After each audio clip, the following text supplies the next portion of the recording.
نحمدہ و نصلی علی رسولہ الکریم اما بعد فاعوذ باللہ من الشیطان الرجیم بسم اللہ الرحمن الرحیم۔ سب سے پہلے میں آپ سب کا شکر گزار ہوں کہ آپ تشریف لائے اور میرے سے پہلے 39 مقررین، صرف 39 مقررین کا خطاب سنا۔ بہت کچھ آپ کے حوصلے کی داد دیتے ہیں۔ آپ کا حوصلہ، آپ کا صبر، آپ کی ہمت اور آپ کا جو جذبہ ہے اس کی میں قدر کرتا ہوں۔ بہت سی باتیں ہوئی ہیں، میں نے کچھ لکھا بھی ہے جو دوستوں نے فرمایا۔ بنیادی طور پر میری ذمہ داری ہے کہ کچھ باتوں پر میں ضرور اپنی رائے کا اظہار کروں کہ یہ جو بھی آج کی تقریب ہے اس میں مختلف الخیال دوستوں کا اجتماع تھا۔ ہم نے تو رکھا تھا کہ جمہوری نظام میں سیاسی جماعتوں کا کردار، لیکن یہاں تو جمہوریت پر ہی سوالات اٹھا دیے گئے اور کچھ دوستوں نے کہا کہ جمہوریت جو ہے یہ عوام کے خلاف ہے۔ کچھ دوستوں کا یہ خیال آیا کہ یہ شاید غیر اسلامی چیز ہے۔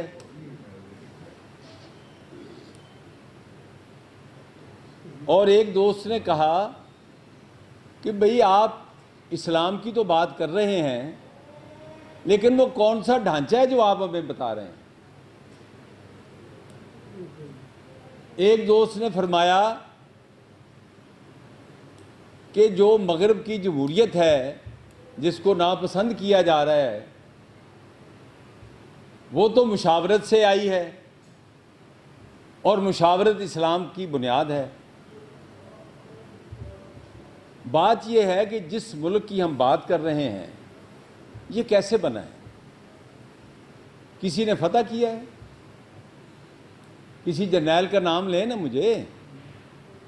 وہ جو اس وقت کے جرنیل تھے وہ تو انگریزوں کے ملازم تھے، ایک نوبادیاتی نظام تھا اس کا وہ حصہ تھے۔ اس وقت کے بر صغیر پاک و ہند کے مسلمان تھے، ہندو تھے، عیسائی تھے، کرسچن تھے، پارسی تھے، اہل حدیث تھے، سنی تھے، اہل تشیع تھے، وہ تو سب کو مارتے تھے بھائی، انگریزوں کے کہنے پر مارتے تھے، نہیں مارتے تھے۔ اور فوج میں وہ کسی بھی طبقے سے تھا، کسی بھی مذہب سے تھا، وہ فوج کے ڈسپلن میں تھا اور فوج انگریز کی تھی۔ تو انہوں نے تو پکی بات ہے کہ یہ ملک نہیں بنایا۔ ملک کنہوں نے بنایا بھائی؟ ایک سیاسی جماعت نے بنایا یہ ملک۔ اس جماعت کے سربراہ قائد اعظم محمد علی جناح رحمۃ اللہ علیہ تھے۔ اس جماعت کی آبیاری حضرت علامہ اقبال رحمۃ اللہ علیہ نے کی۔ یہ سیاسی جدوجہد کے نتیجے میں ملک بنا ہے اور ووٹوں سے بنا ہے جناب، کسی حکم کے ذریعے نہیں بنا۔ آج یہاں یہ سوال ہے کہ جمہوریت نہیں ہونی چاہیے، یہ غیر اسلامی ہے، تو یہ ملک ہی غیر اسلامی، پھر ہم کیوں رہ رہے ہیں اس میں؟ ہم پھر جہاد کریں نا، قتال کریں، یہاں ڈنڈے لے کر نکلیں اور تلواریں لے کر نکلیں، توپ لے کر نکلیں، اگر ہم کر سکتے ہیں تو۔ قادری صاحب ماشاءاللہ مولانا عبدالستار نیازی صاحب کی بات کر رہے تھے، میں تو ان کے ماننے والوں میں سے ہوں۔ ہم سید کسی پٹھان کو مانتے نہیں ہیں جلدی سے، لیکن میں مولانا عبدالستار نیازی کو مانتا ہوں کیونکہ مجھے پتہ ہے اس کی جدوجہد کا۔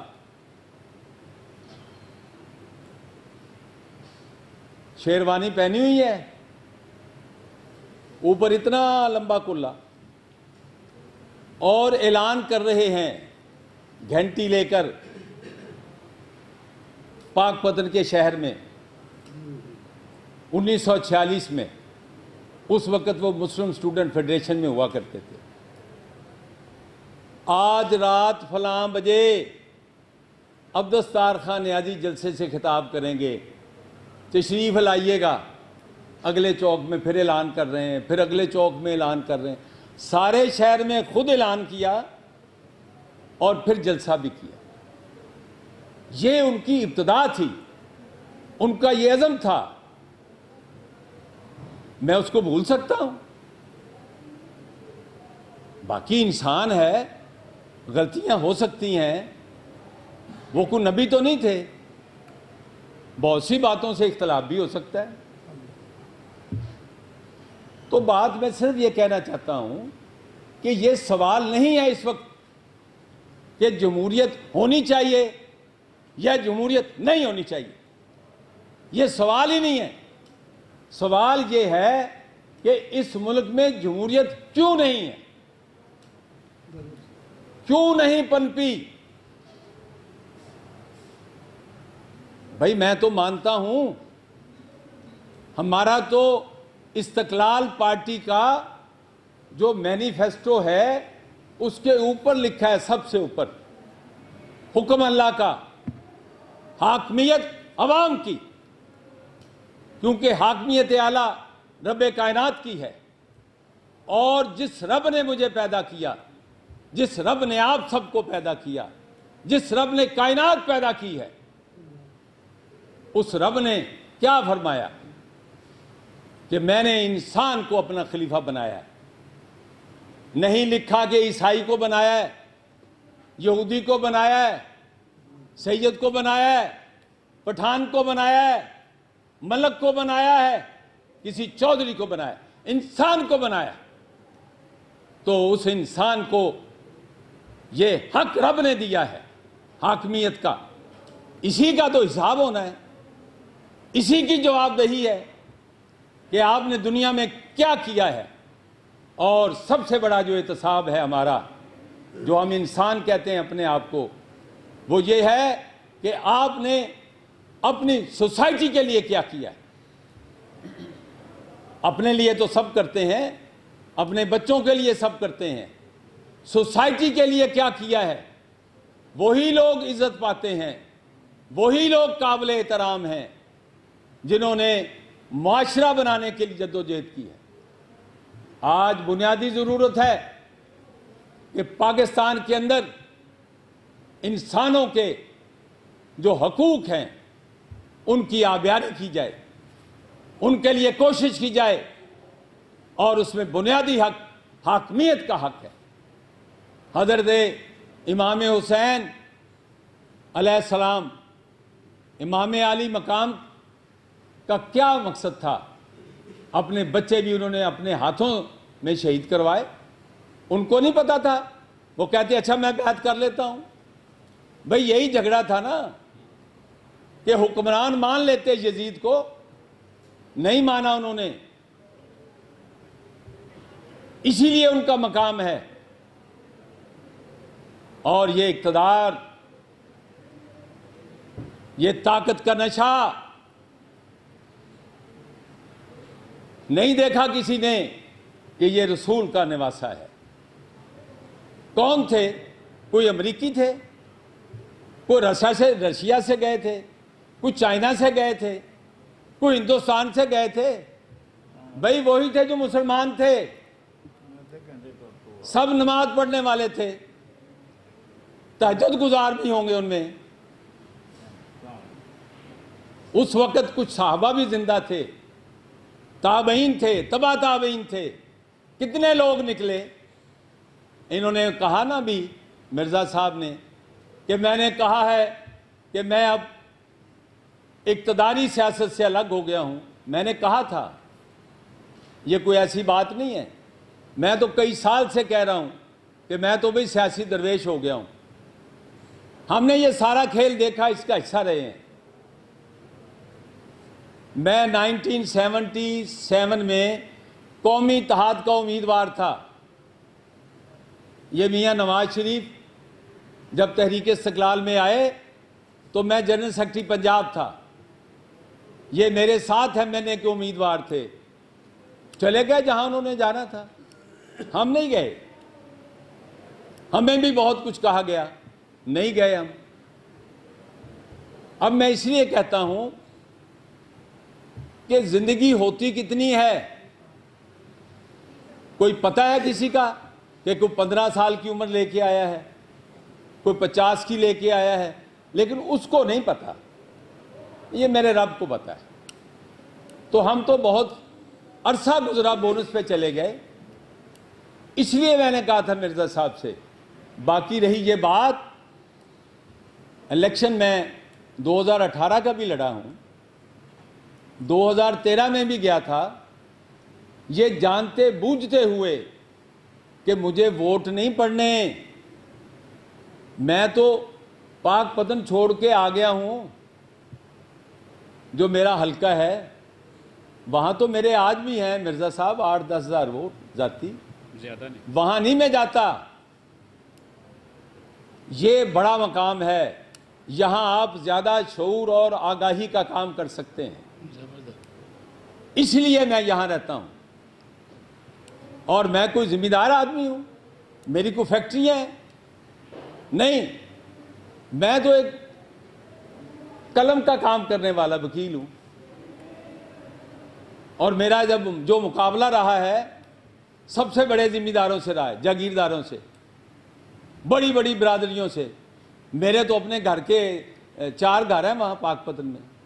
مقابلے میں کون ہے؟ غلام محمد مانے کا، فرید چشتی، دیوان کتب صاحب، راؤ ہاشم خان۔ بات یہ نہیں ہوتی، بات یہ ہوتی ہے کہ آپ کا نظریہ اور سوچ ہونی چاہیے۔ ہم سب کو اپنے نظریات پر غور کرنا چاہیے، دماغ کے روشن دان کو کھلا رکھیں، اس کو بند کرنے کا کوئی فائدہ نہیں ہوتا کبھی۔ یہ جو ہے نا ہم شکنجا ڈال لیتے ہیں کہ اس سے آگے نہیں جانا، جب نہیں جانا تو آپ ترقی نہیں کر سکتے۔ آگے جانے کا ہر وقت سوچنا چاہیے۔ دنیا نے آج تک جو ترقی کی، جو دنیا جہاں سے چلی تھی، آج سب سے بہتر نظام حکومت جو ہے وہ عوام کی رائے کو ماننے کا نام ہے۔ پاکستان کا سب سے بڑا مسئلہ یہ رہا ہے کہ یہاں عوام کی رائے کو ماننے سے انکار کیا گیا۔ یہاں جو جماعتیں اقتدار میں آتی ہیں وہ خود نہیں آتی، لائی جاتی ہیں، اور لانے کا اختیار کس نے ان کو دیا؟ کیا ان کا اختیار ہے؟ حامد خان صاحب بتا رہے تھے کہ جو پہلے وزیر اعظم آئے پاکستان بننے کے بعد، وہ ان میں ایک آدھ کو چھوڑ دیں سارے ہی وکیل تھے، لیکن 58 کے بعد کیوں نہیں آئے؟ 1958 کا جو مارشاء اللہ لگا وہ کیوں لگا تھا؟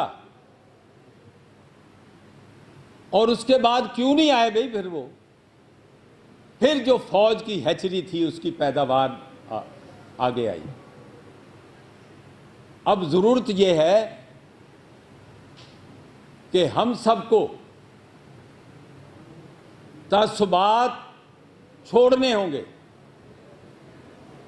یہ نسلی تعصب، یہ علاقائی تعصب، یہ فرقہ واریت، اس نے بیڑا غرق کر دیا اس ملک کا۔ وہ تو اقبال نے کہا تھا کہ فرقہ بندی ہے کہیں اور کہیں ذاتیں ہیں، کیا زمانے میں پنپنے کی یہی باتیں ہیں۔ اور ہم نے اس وقت تو کسی مسجد پر حملہ نہیں ہوتا تھا، کسی امام بارگاہ کو کوئی آگ نہیں لگاتا تھا۔ ہم نے یہ نظارے دیکھے، آپ سب نے دیکھے۔ ضیاء الحق کے زمانے میں جو تماشا اس ملک میں ہوا. بات یہ ہے کہ ہم اس مقام پر چلے گئے ہیں کہ جہاں ہمارے یہ تعصبات ہمیں روکتے ہیں، اور یہ سب کی سب اس کے لیے ایک ہی لفظ ہے، وہ ہے جہالت. اور اس میں جہالت میں سبھی شامل ہیں.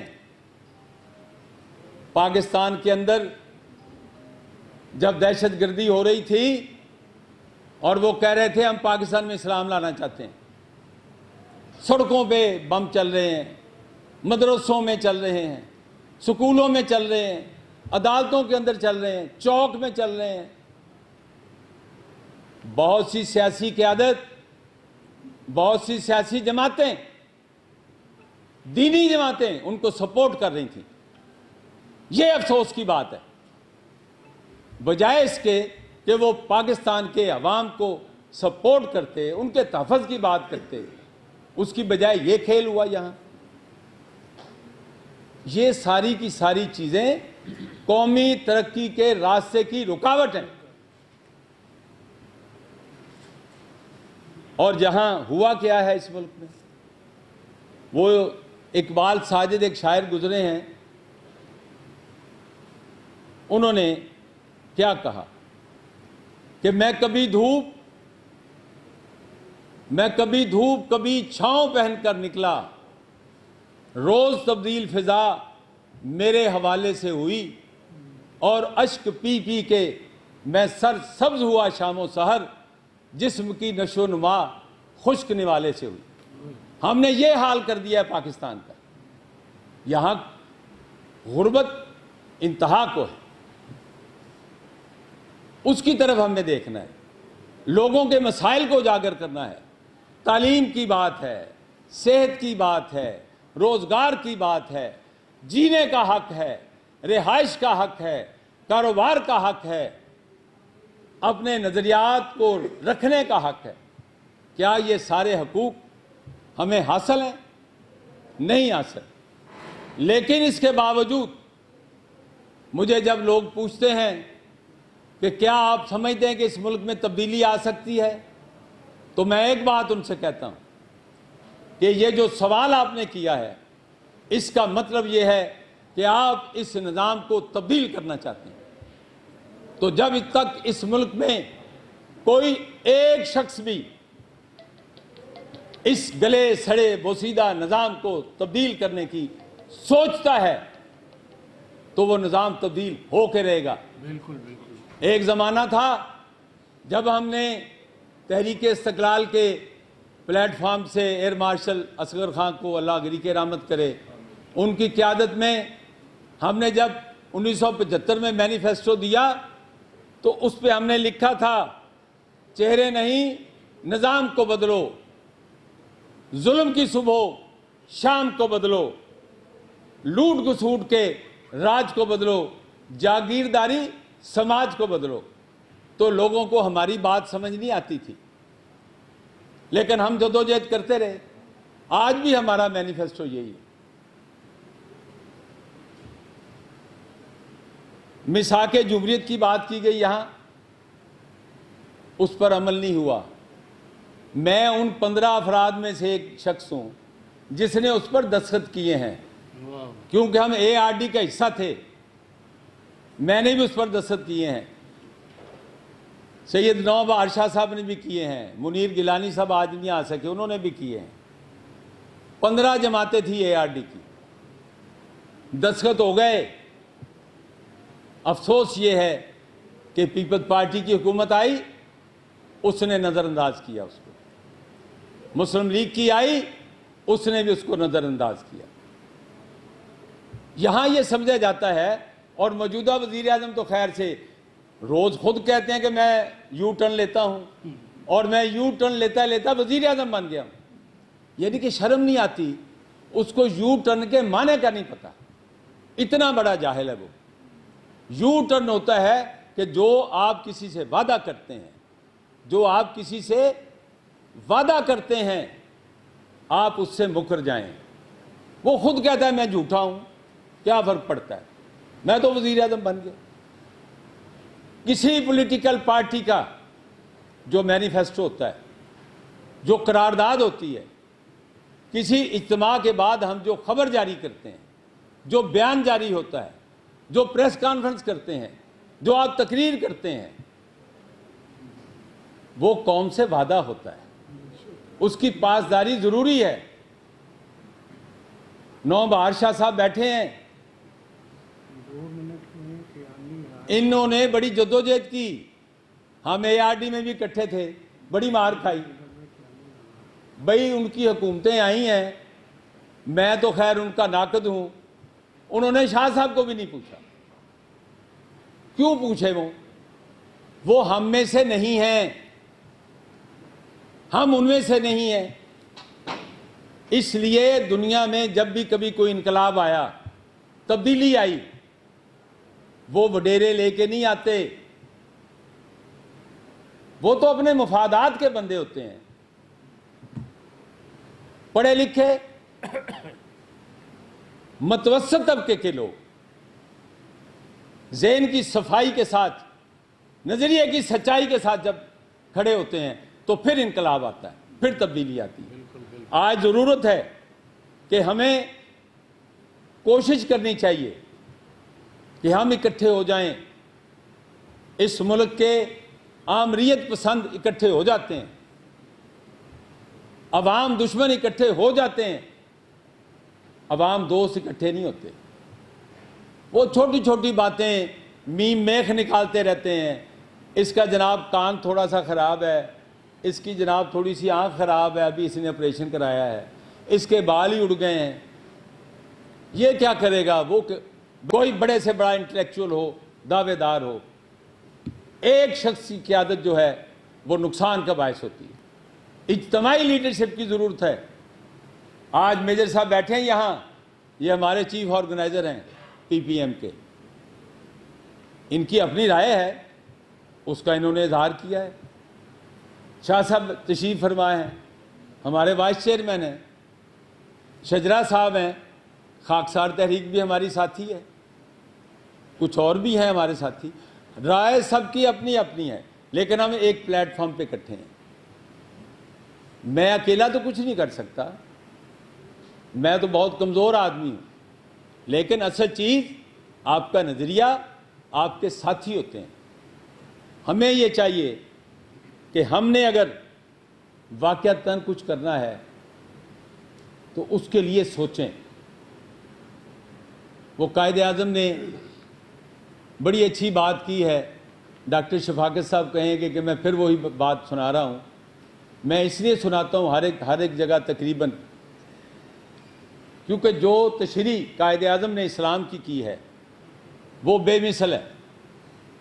بڑے سے بڑے عالم سے میں نے نہیں سنی، 3 فقرے کہے اس نے۔ جو چیز اچھی ہے وہ اسلام ہے، جو چیز اچھی نہیں ہے وہ اسلام نہیں ہے، کیونکہ اسلام عین انصاف ہے۔ تو بھائی ہم جو چیزیں اچھی ہیں ان کے لیے مل کر جدوجہد کریں۔ اگر اسی طرح بکھرے رہیں گے تو نہیں کچھ بن کر سکتے۔ اگر قائد اعظم کے ساتھ سید جماعت علی شاہ صاحب سنی کانفرنس نہ کرتے تو کیا ان کی کامیابی ممکن تھی؟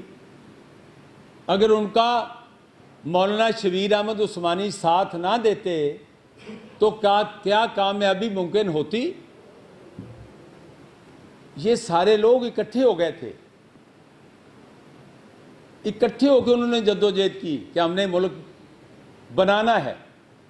میرے ایک دوست نے بات کی، وہ چلے گئے یہاں سے ابھی۔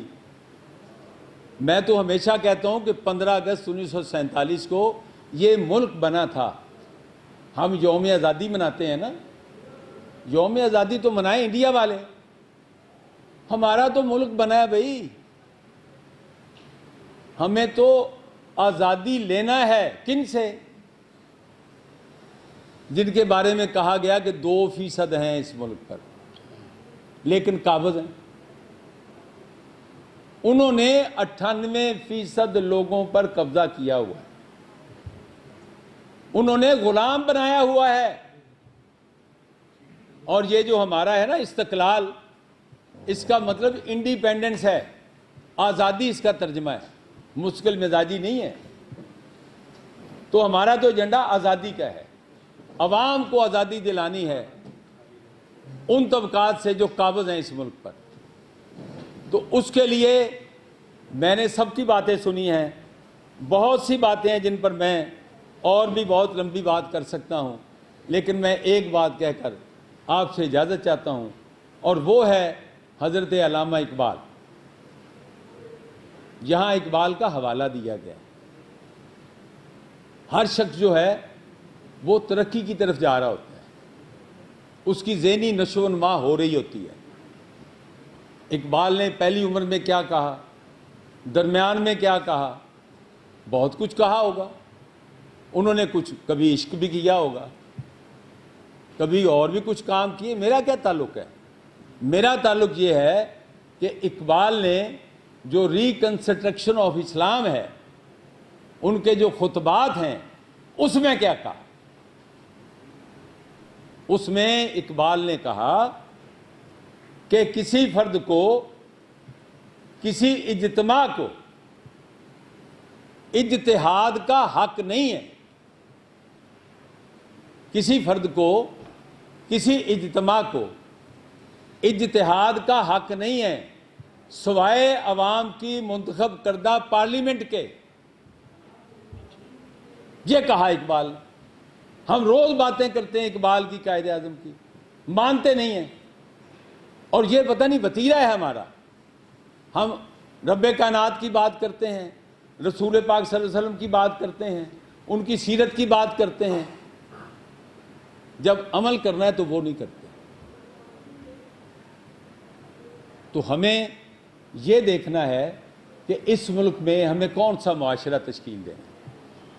رسول پاک صلی اللہ علیہ وسلم نے جب ان سے مذاکرات کے لیے لوگ آئے تو انہوں نے کہا جی ہم کہاں عبادت کریں، ہمارا وقت ہو گیا ہے۔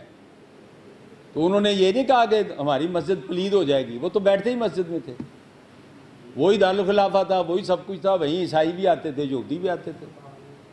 انہوں نے کہا اسی مسجد کے ایک طرف آپ بیٹھ جائیں اور اپنی عبادت کر لیں۔ آج ہم نے کیا معاشرہ بنایا؟ مجھے اپنا یاد ہے جب میں اسکول میں تھا تو ہمارے ٹیچر اہل حدیث تھے، تو ہم باقاعدہ نماز پڑھتے تھے ظہر کی۔ تو مجھے ایک نے کہا کہ جناب آپ اس کے پیچھے نماز پڑھتے ہیں، یہ تو آپ کو گڑھا کھودنا پڑے گا، اس کے اندر چلے جائیں آپ، اور پتہ نہیں مجھے کیا اس نے بتایا۔ اور میں نے کہا چھوڑو یار، مسلمان ہیں، ہم بھی مسلمان ہیں، اس کے پیچھے نماز پڑھنے سے کیا ہوگا، کچھ فرق پڑتا ہے؟ اور ہم نے پی این اے کے زمانے میں دیکھا کہ ہم جیلوں میں تھے 77 میں، تو جیل کے اندر جھگڑا پڑ گیا۔ ایک نوجوان مولوی صاحب تھے، انہوں نے چھلانگ لگائی اور آگے جا کے کھڑا ہو گیا کہ میں جماعت کراؤں گا، اور سب نے کہا یار یہ بزرگ ہے، اس سے کروا لو۔ کہتا نہیں میں تو خود کراؤں گا۔ اچھا بھی وہ بزرگ ہے جو آپ نے، زیادہ بزرگ ہے، اگر وہ کرا لے گا تو بہتر ہے، اس کی وجہ اس کا قصور نہیں نوجوان کا، اس کو بتایا یہ گیا تھا، سمجھایا یہ گیا تھا کہ وہ چونکہ بریلوی ہے اور تم دیوبندی ہو۔ تو یہ ساری باتوں سے ہمیں نکل کر، ان سے باہر آ کر ہمیں بطور پاکستانی سوچنا ہے۔